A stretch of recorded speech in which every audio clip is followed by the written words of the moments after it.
Եթերում լուրերի ժամն է, բարի երեկո։ Եվ այսպես այն, ինչ կատարվել է օգոստոսի 8-ից հետո, ապացուցում է, որ խաղաղությունը հաստատված է։ Դա չի նշանակում, որ կոնֆլիկտի հետ կապված բոլոր խնդիրները լուծված են, բայց կան նախադրյալներ։ Վարչապետն է հայտարարել ազգային ժողովում հարց ու պատասխանի ժամանակ։ Ընդդիմությունը չի մասնակցել, բայց նրանց կողմից հատկապես J.D. Vance-ի այցի վերաբերյալ հայտարարությունների մասին հարցեր ուղղել են իշխող ուժից։ Վարչապետը մեկնաբանել է օրակարգը։ Շատ չեն լինում այդպիսի հագեցած օրակարգերով այցերը։ Ինչ է եղել օրակարգը, եղել է թրիփը, եղել է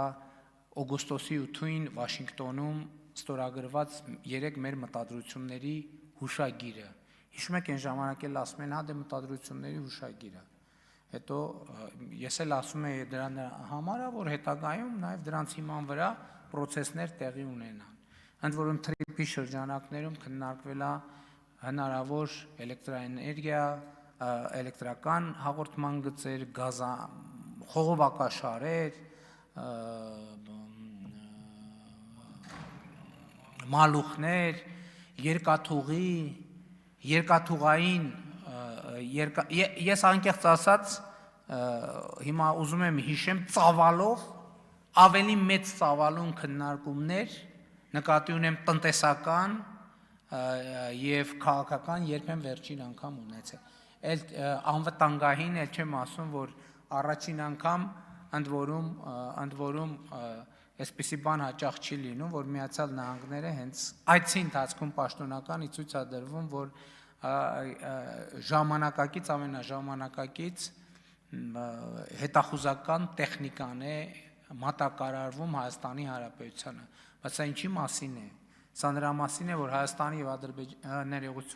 Միացյալ Նահանգների միջև ռազմատեխնիկական համագործակցության ճանապարհը բացվել է, այսինքն այդ մի բանը անօթաչու թռչող սարքը ցույց տալու իմաստը ո՞րն էր։ Ցույց տալու իմաստը այն էր, որ ճանապարհը դա ըստ էության Հայաստան Միացյալ Նահանգներ ռազմատեխնիկական համագործակցության կանաչ լույսն է։ Ինչ վերաբերվում է, գիտեք ինչ, մենք մի անգամ չենք ասել, որ մենք մեր ձեռքերը կկտրենք ընտրությունների, դա ում մասին են խոսում, ես ուզում եմ հասկանամ, ում մասին են խոսում։ Այսինքն 2018 թվականից հետո Հայաստանում քանի ընտրություն է կեղծվել, քանի լսեք, Երևան քաղաքում ընտրությունների արդյունքները վճռվել է 70 թե 120 քվեաթերթիկի վրա։ Այդ ասողները այդ 120 քվեաթերթիկը կուտեին ուղղակի։ Նրանք ովքեր մեզ ասում են, որ մենք բան ենք անում, որ մենք ընտրություն կարող է կեղծենք, նրանք ոչ միայն կուտեին, այլև տենց հազարավոր քվեաթերթիկներ կերել են այդ մարդիկ։ Հիմա եկել են ինձ ասում են, որ մենք պատրաստվում ենք ընտրություն կեղծել։ Ատոմակայանի հետ կապված, ես արդեն ասացի, որ մենք այն որ Մեծամորի ատոմակայանը պիտի փակվի, դա համապարփակ և ընդլայնված գործընկերության համաձայնագրով ստանձնել է Սերժ Սարգսյանը։ Այսինքն, հիմա մենք ասում ենք, որ նոր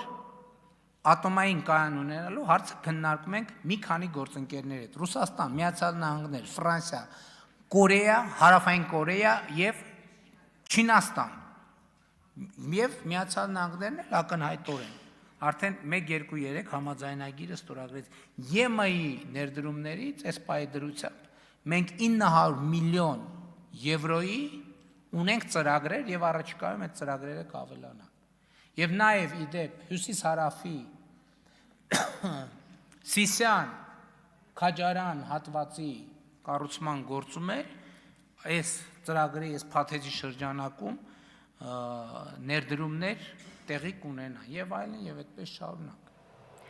Վարչապետը խոսել է երկու մրցակցող նախագծերի մասին, որոնք ռազմավարական նշանակություն ունեն տարածաշրջանի կոմունիկացիաների ապաշրջափակման համար, եւ այդտեղ շատ հստակ ասել է, որ մենք հստակ շահառու ենք եւ այդ մի քանի կիլոմետրը պետք է ինչքան հնարավոր է շուտ վերականգնվի, վերակառուցվի, որպեսզի մենք հնարավորություն ունենանք աշխարհին բոլորին, այդ թվում Ռուսաստանին, Արևելքին, Արևմուտքին, Հյուսիսին, Հարավին ենթակառուցված կառաջարկել ապրանքափոխադրումների համար։ Ազգային ժողովում լրագրողների հետ զրույցում հայտարարել է պատգամավոր Արման Եղոյանը։ Դիտարկմանը, որ Ռուսաստանից դեռ պատասխան չկա, թե արդյոք իրենք կվերակառուցեն երկաթուղին, Եղոյանը նշել է, որ դրա համար եւս ողջամիտ ժամկետ է պետք։ Գերնպատակը այդ երկու հատվածների վերակառուցումն է, ոչ թե կռիվը, վեճը, բանավեճը եւ այլն։ Այստեղ մեր գեր նպատակը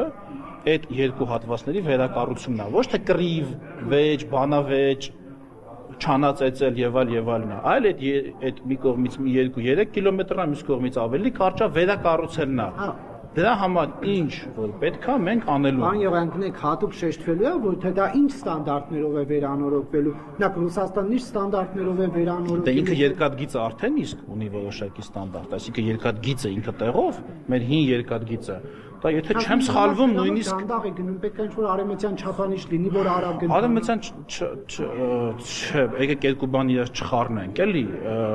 արևմտյան չափանիշների մեջ էլ կան բազմաթիվ տարատեսակներ, TGV-ից սկսած 300 կմ/ժ արագությամբ գնացողից մինչև այլ արագություններ, բայց երկաթգիծը ինքնին ունի արդեն իսկ մի որոշակի ստանդարտ, որտեղ կառուցվել է մի որոշակի ձևով։ Այո, արագությունը մեծացնելու համար, ես մա տեխնիկայի մեջ չեմ ուզում մտնեմ, կա ձև, այդ բաները, շպալերը ոնց են ասում։ Չէ, ռեսերի տակի փայտերը, փայտը փոխարինվում է բետոնով եւ այլն, արագությունը դրա հաշվին կարա աճի, այո, իհարկե, այդ մոդեռնիզացիան վարչապետը ասեց, մոտավորապես 200-300 միլիոն դոլարի մասին է խոսքը այդ մոդեռնիզացիայի, այո, դա պետք է տեղի ունենա, որովհետեւ այսօրվա աշխարհում եւ ընդհանրապես բանում, հա, վարչապետն է ասել, ոչ թե ես չեմ ֆիքսել։ Հա, 200-300 դոլարի, որպեսզի արագություն ապահովվի հնարավոր այս երկաթգծի պայմաններում հնարավոր առավելագույն արագություն։ Այդ երկու ուղղությամբ պետք է այդքան գումար ներդրվի, թե ինչ երկու ուղղությամբ։ Ես կրկնում եմ, ես նորից եմ կրկնում։ Ես չեմ ասում, եկեք ձևակերպումների մեջ ճիշտ, ոչ թե պետք է ներդրվի հեսա փաստաթուղթը վաղը ստորագրվում, այլ որպեսզի վերակառուցվի կետ 1 երասխի 2-3 կիլոմետրանոց բացակայող հատվածը, Ախուրիկի էլ ավելի կարճ բացակայող հատվածը եւ մնացած ամբողջ 100 քանի կիլոմետրը մոդեռնիզացվի, արկա հատվածը մոդեռնիզացվի, ահա ծախս 1 գումարած ծախս 2 գումարած ծախս 3 հիմք թվարկած, անում է մոտավորապես 200-ից 300 միլիոն դոլար։ Շարունակենք 27 տարին դրացած ու պարտադիր զինվորական ծառայություն չանցած քաղաքացիները կկարողանան վճարել ու ազատվել քրեական պատասխանատվությունից։ Ազգային ժողովն ընդունել է քաղաքացիական պայմանագիր խմբակցության պատգամավոր Հայկ Սարգսյանի նախագիծը։ Կողմ է քվեարկել 86 պատգամավոր, դեմ ոչ ոք չի եղել, 5-ը ձեռնպահ է եղել։ Զինվորական ծառայության եւ զինծառայողի կարգավիճակի մասին օրենքում լրացումներ եւ փոփոխություն կատարելու մասին օրենքի փոփոխություններով 27 տարին դրացած ու պարտադիր զինվորական ծառայություն չանցած քաղաքացիները հնարավորություն կունենան վերադառնալ հայրենիք, գումար վճարել եւ կատարելու Հայաստանի արչեւ ունեցած իրենց պարտքը։ Ելույթում նախարարն անդրադարձել է պաշտպան հայրենիացին, նաեւ ընդդիմության մտահոգություններին, թե մի շարք ծրագրերով ստեղծվում են անհավասար պայմաններ։ Սիրելի ընդդիմություն, երբ խոսում եք հավասարությունից, այո, բանակում շատ կարևոր է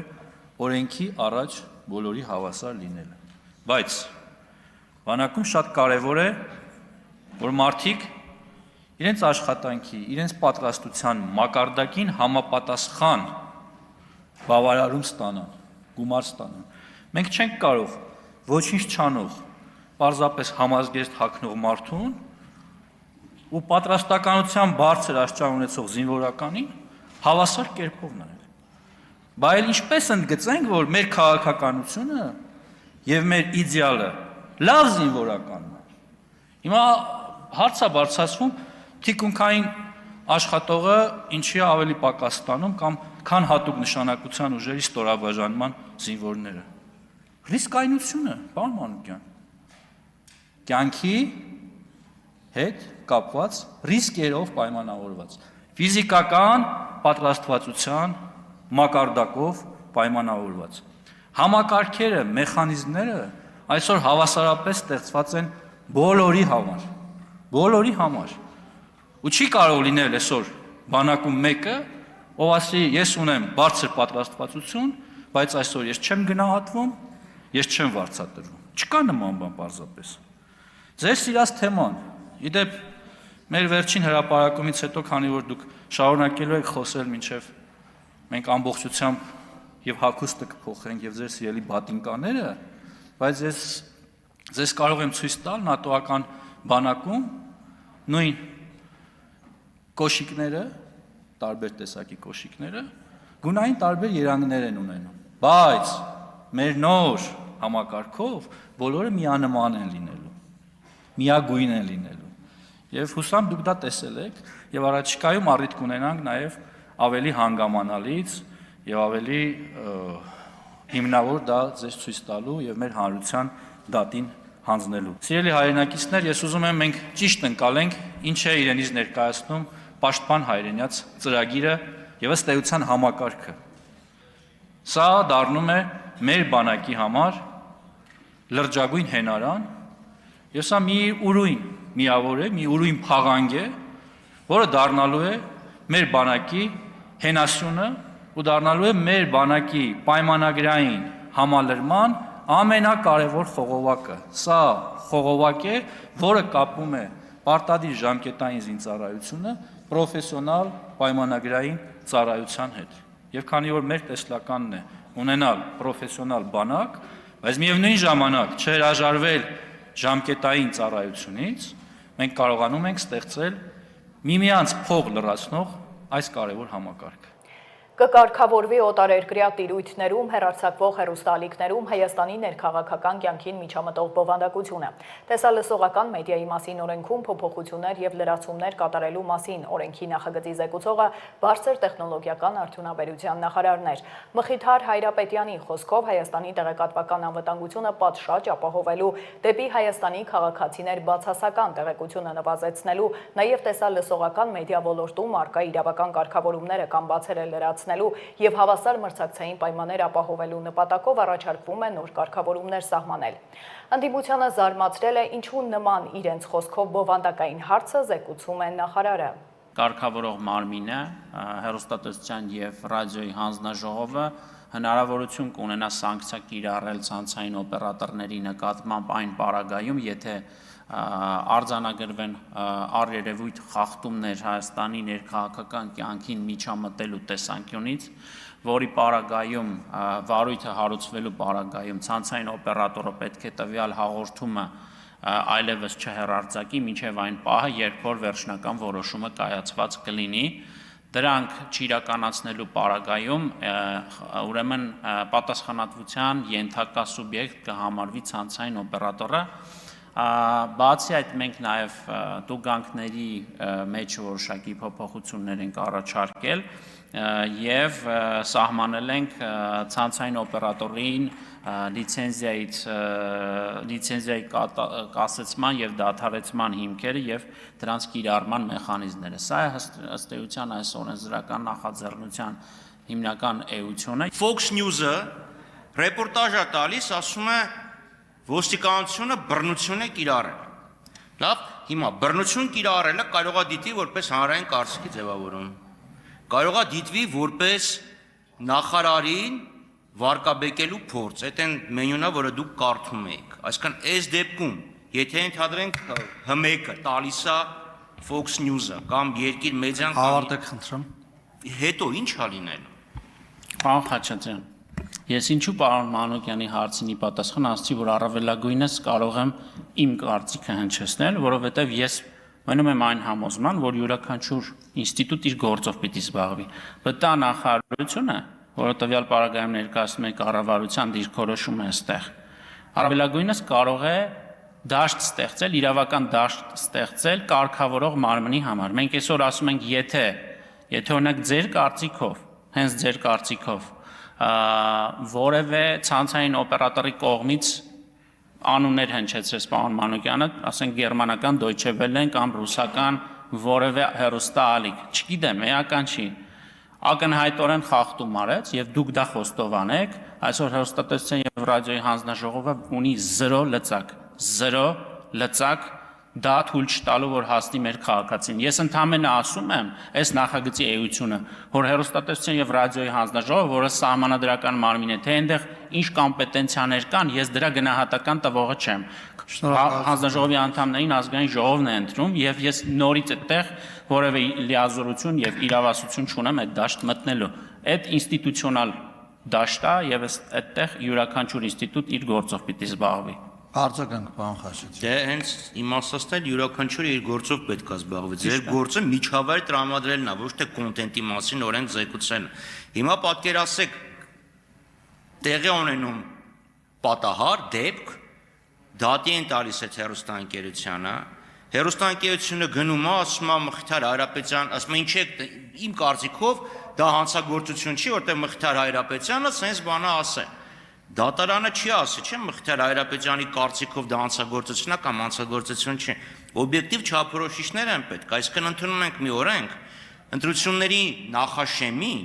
որը սարսափելի, կամայական, էկլեկտիկ դատողությունների տեղ է բացում, այսինքն սպეციფიკան փաստը, լավ, ոնց են ասում, իրավական որոշակիությունը բացակայում է, միգուցե պետք լինի այդ ամեն ինչ ավելի հստակեցնել, որ հողում չկատարենք Խաչատրյան Արտուրի կարծիքին եւ Մխիթար Հայրապետյանի կարծիքին, հետո ըստ ճաշակի որոշենք, թե ում կարծիքն է ավելի կարծիք։ Շնորհակալություն։ Պարոն Խաչատրյան, այդուհանդերձ ես չեմ փոխի իմ կարծիքը ձեր վերաբերյալ, ես ամեն դեպքում համարում եմ ձեզ ինստիտուցիոնալ մտածող մարդ։ Եվ եթե այդպես է, եւ եթե ես չեմ սխալվում, դուք ինչ չպիտի ներքաշեք հենց կոնտենտուալ հարցերի մեջ։ Ես ասում եմ, մի մտեք այդ դաշտ։ Դա իմ դաշտը չի։ Ես ասում եմ հետեւյալը. գոյություն ունի օրենսդրություն։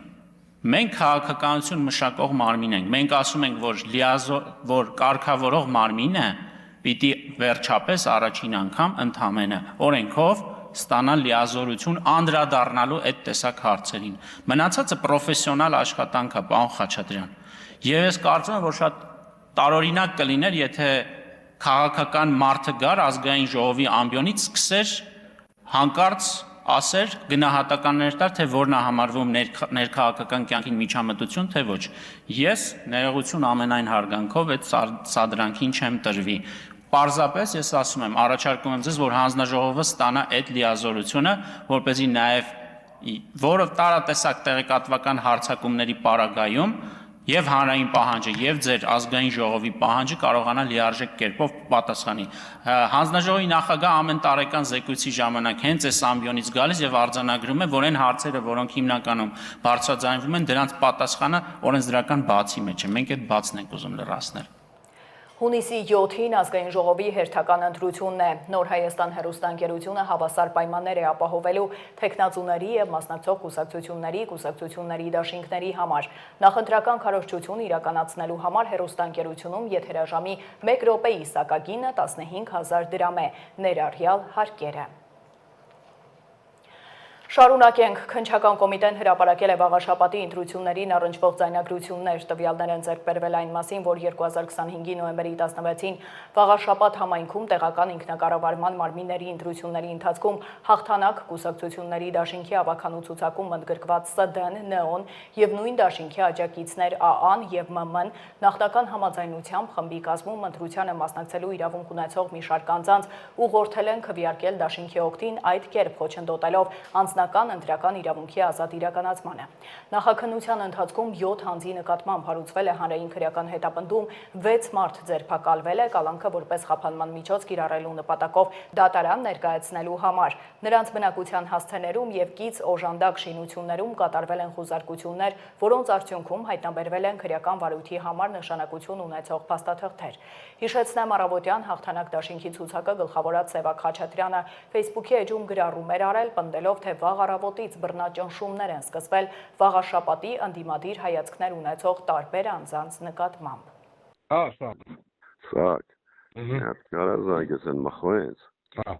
Ես զանգա դրանց ընկեր են գագոն կավեն Վարշավի որ կարեմ մեր կողքի շենքի։ Դրանց ընկերն է, չէ։ Ասեմ, ես զանգա քյուտ այդ գագոին, ասեմ, ես զանգա հորդ, մորդ, ասա ուրիշի չէ տա կընտրեք միամիտ։ Բայց Գագոն ստեղ չի ախտար։ Հա ստեղ չի թող զանգի հորնումոր ինչ կապ։ Հենց տոնից փոխոյ է դա, հենց մի եկող։ Հենց հիմա զանգի ասեն, հենց հիմա ախպոր պես շուտարեք զանգեք Գագոյից, թող Գագոն զանգի ստա։ Շուշուտ էլի մենա։ Աշոդը կարող է թե նրանց Ինչ աշոտ։ ձեր։ Հա։ Կարող է սարքողը։ Չէ, ախպեր, վայգեն բանեք սա սևագին են դրա։ Նոր է զանգ։ Ես իրանց տունը խոսացել եմ, դե նվարդնա, բաննա, սա վայգնա, կնիգնա, բան, սա։ Ասում ենք սևագին են կնդրել Գալստյանի խաթր հենց։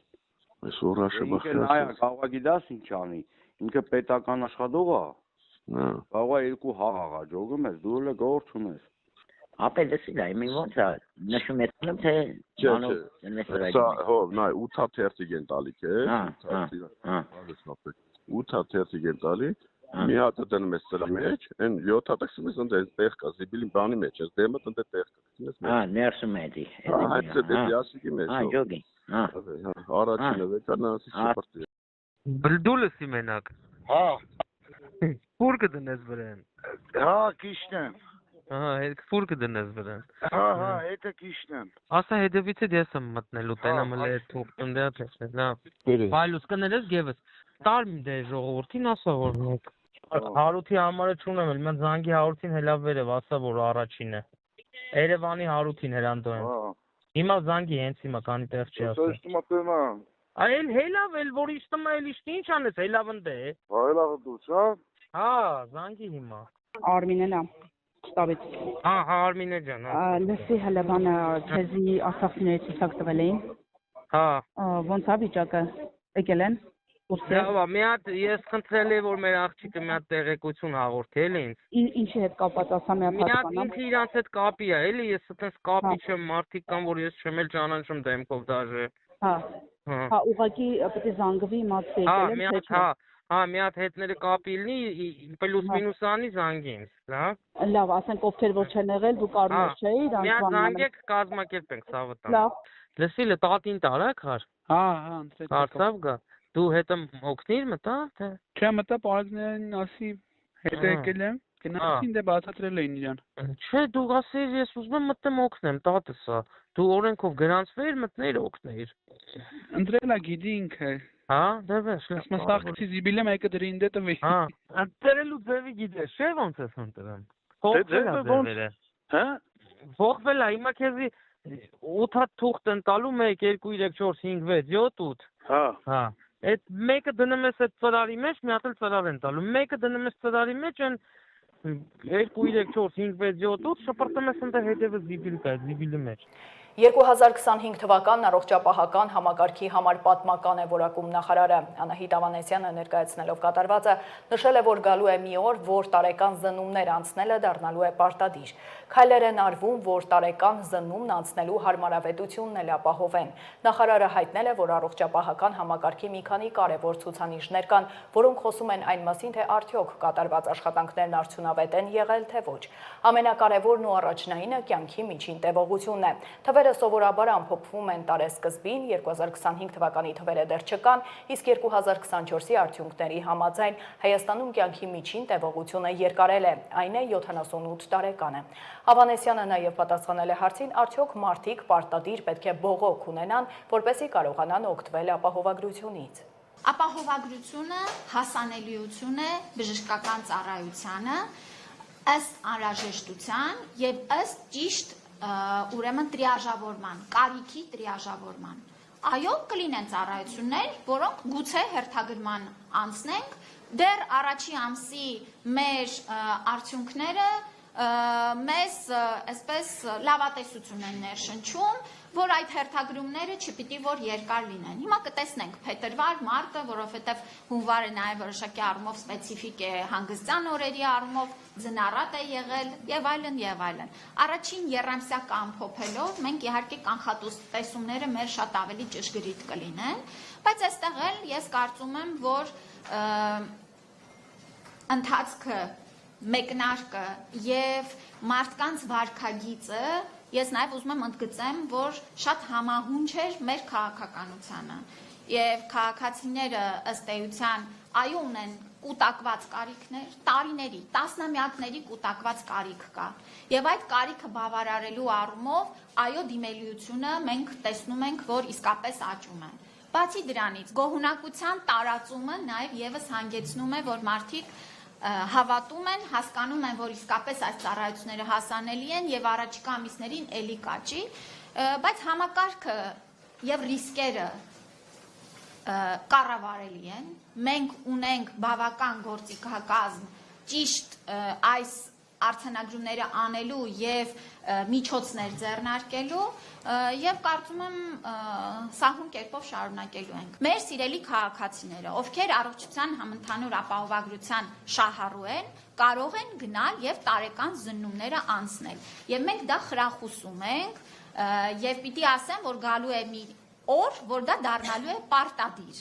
Մենք շատ նաև քայլեր ենք անում, որպեսզի տարեկան զննումը անցնելու հարմարավետությունն էլ ապահովենք եւ առաջիկայում նաև Արմեդում գործիքները կբացվեն, հիմա փորձարկման ընթացքում ենք, որ կլինի on-line տարեկան զննման հարցաշար, անձը կլրացնի այդ հարցերը, կհաշվարկվի նրա հիվանդացության ռիսկի ուղղությունները եւ արդեն շատ ավելի սպეციფիկ հետազոտությունների եւ հետագա քայլերի խորհրդատվություն կստանա։ Ես պիտի նշեմ, որ 2025 թվին մոռացա նաեւ ասեմ, որ շատ մեծացել է պետական պատվերի շրջանակներում եւ հաջորդիվ շարունակվելու է ապահովության շրջանակներում սկրինինգային ծրագրերը։ Այժմ առաջարկում եմ ծանոթանալ աշխարհում կատարվող իրադարձություններին։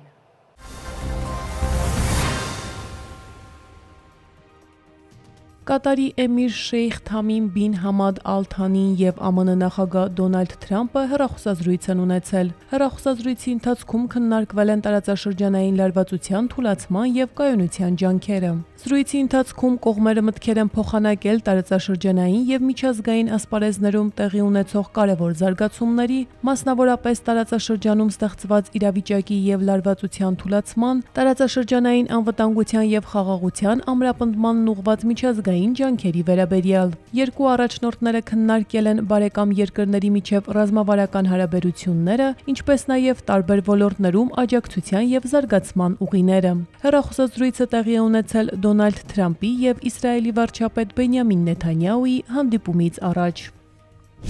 Իսրայելի վարչապետ Բենյամին Նեթանյահուն Վաշինգտոնի Բլեր Հաուսում հանդիպել է Սպիտակ տան գլխավոր խորհրդականներ Ստիվ Ուիթքոֆի եւ Ջարեդ Քուշների հետ։ Ուիթքոֆն ու Քուշները թարմացված տեղեկատվություն են ներկայացրել բանակցությունների առաջին փուլի վերաբերյալ, որը նրանք անցյալ ուրբաթ վարել էին Իրանի հետ։ Լրատվամիջոցները գրում են, որ Իսրայելի վարչապետի համար Դոնալդ Թրամփի հետ հանդիպման առաջնահերթ հարցը մնում է ԱՄՆ-Իրան բանակցությունները։ ԱՄՆ-ն մտադիր է թմրանյութերի մաքսանենգության դեմ պայքար սկսել ցամաքում։ Այս մասին հայտարարել է ԱՄՆ նախագահ Դոնալդ Թրամփը։ Թրամփը հավելել է, որ թմրամաքսանենգությունը խիստ կրճատվել է եւ նավերին հարվածելու շնորհիվ ԱՄՆ-ն կրճատել է թմրանյութերի մաքսանենգությունը։ Այժմ երկիրը գործողություններ կսկսի նաեւ ցամաքում։ Ավելի վաղ New York Post թերթին տված հարցազրույցում Սպիտակ տան ղեկավարը հայտնել էր, որ ԱՄՆ-ն թմրակարտելներին ցամաքային հարվածներ կարող է հասցնել ամենուր։ 2025 թվականի սեպտեմբերից ի վեր Միացյալ Նահանգները Խաղաղ օվկիանոսում եւ Կարիբյան ծովում բարբերաբար հարվածել են նավերի, պնդելով, որ դրանք մաքսանենգ ճանապարհով թմրանյութեր են տեղափոխում ԱՄՆ։ Այդ հարվածների հետևանքով զոհվել է շուրջ 120 մարդ։ Ադրբեջանի նախագահ Իլհամ Ալիևը շնորհավորել է Իրանի նախագահ Մազուդ Փեզեշքյանին 1979 թվականի իսլամական հեղափոխության հաղթանակի տարեդարձի առթիվ։ Իր ուղերձում Ալիևն ընդգծել է Ադրբեջանի եւ Իրանի ժողովուրդների եւ կառավարությունների միջև հարաբերությունների զարգացման կարեւորությունը, նշելով նրանց ընդհանուր կրոնական եւ մշակութային արմատները եւ վաղեմի բարիդրիացիական կապերը։ Նա նաեւ շեշտել է, որ երկկողմ քննարկումների շրջանակը ընդլայնվել է եւ հարստացել նոր բովանդակությամբ։ Ադրբեջանի նախագահն ասել է, որ բարձր մակարդակի հանդիպումները, ստորագրված փաստաթղթերը եւ իրականացված համատեղ նախագծերը բարենպաստ հնարավորություններ են ստեղծում Թեհրանի եւ Բաքվի միջև փոխշահավետ համագործակցության խորացման համար։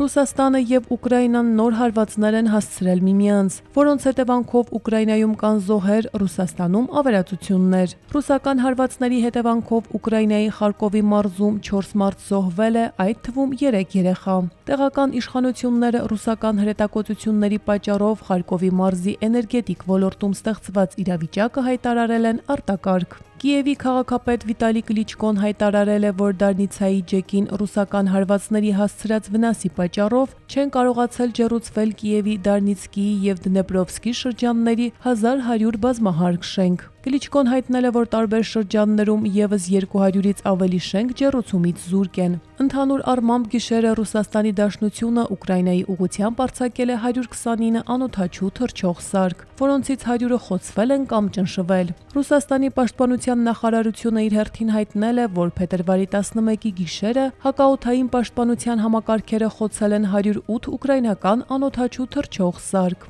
Ռոստովի նահանգապետ Յուրի Սլյուսարը հայտնել է, որ ԱԹՍ-ները հետ են մղվել 12 քաղաքներում եւ շրջաններում։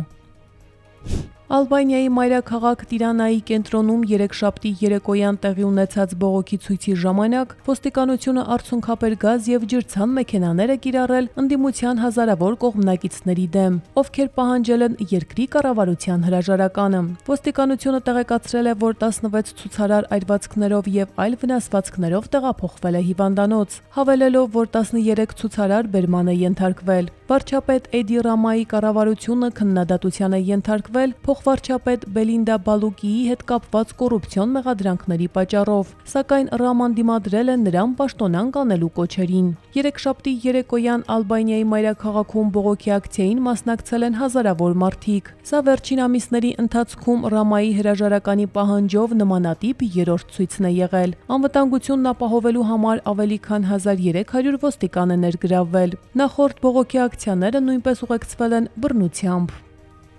Սան Ֆրանցիսկոյում ուսուցիչների գործադուլի պատճառով գրեթե 50,000 աշակերտ մնացել է առանց դասերի։ Սան Ֆրանցիսկոյի Միացյալ դպրոցական շրջանի 120 դպրոցներ փակվել են գործադուլի երրորդ օրը, այն բանից հետո, երբ հանրային դպրոցների շուրջ 6000 ուսուցիչներ գործադուլ են հայտարարել, պահանջելով աշխատավարձերի բարձրացում, բժշկական նպաստներ եւ հավելյալ ռեսուրսներ հատուկ կարիքներ ունեցող աշակերտների համար։ Ցույցերին մասնակցող ուսուցիչները նշել են, որ գիտակցում են գործադուլի ծանր ազդեցությունը աշակերտների վրա, սակայն դուրս են եկել պայքարի, որպեսզի ապագայում ապահովեն երեխաների կայունությունը։ Դպրոցական շրջանը, որն ունի $100 միլիոն դեֆիցիտ եւ երկարատև ֆինանսական ճգնաժամի պատճառով գտնվում է նահանգի վերահսկողության տակ, մերժել է այդ առաջարկը։ Ի պատասխան պաշտոնյաները աշխատավարձերի 6% բարձրացում են առաջարկել 3 տարվա ընթացքում։ Արմինե Գևորգյան, Update լրատվական։